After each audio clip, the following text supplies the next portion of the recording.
നിയമനങ്ങളിൽ സുതാര്യത ഉറപ്പാക്കാൻ സർക്കാർ കർശന നടപടികളിലേക്ക്. സർക്കാർ വകുപ്പുകളിലെയും പൊതുമേഖലാ സ്ഥാപനങ്ങളിലെയും ഒഴിവുകൾ 3 ആഴ്ചയ്ക്കകം PSCക്ക് റിപ്പോർട്ട് ചെയ്യാൻ വകുപ്പ് മേധാവികൾക്ക് നിർദ്ദേശം നൽകി. നിയമന ക്രമക്കേടുകളിലെ പരാതികളിലും അന്വേഷണം ശക്തമാക്കാനാണ് സർക്കാരിന്റെ നീക്കം. ഭരണപരിഷ്കാര വകുപ്പാണ് എല്ലാ വകുപ്പ് മേധാവിമാർക്കും ഇതു സംബന്ധിച്ച നിർദ്ദേശം നൽകിയത്.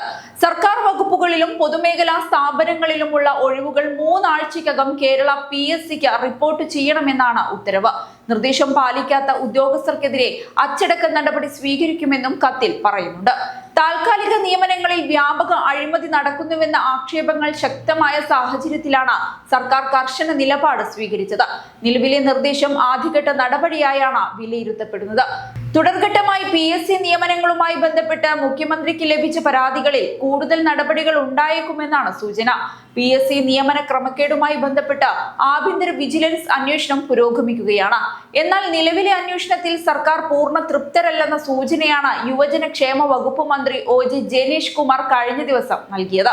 സമീപകാല നിയമനങ്ങളെ കുറിച്ച് കൂടുതൽ വിശദമായ അന്വേഷണം നടക്കാനും സാധ്യതയുണ്ട്.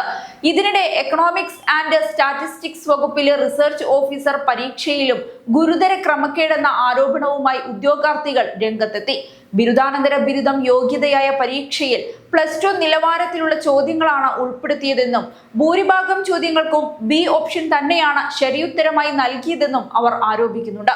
പരീക്ഷ റദ്ദാക്കി പുനഃപരീക്ഷ നടത്തണമെന്നാവശ്യപ്പെട്ട് ഉദ്യോഗാർത്ഥികൾ മുഖ്യമന്ത്രിയെ സമീപിച്ചിരിക്കുകയാണ്. പരാതികളിൽ സർക്കാർ സ്വീകരിക്കുന്ന തുടർ നടപടികൾ നിർണായകമാകും.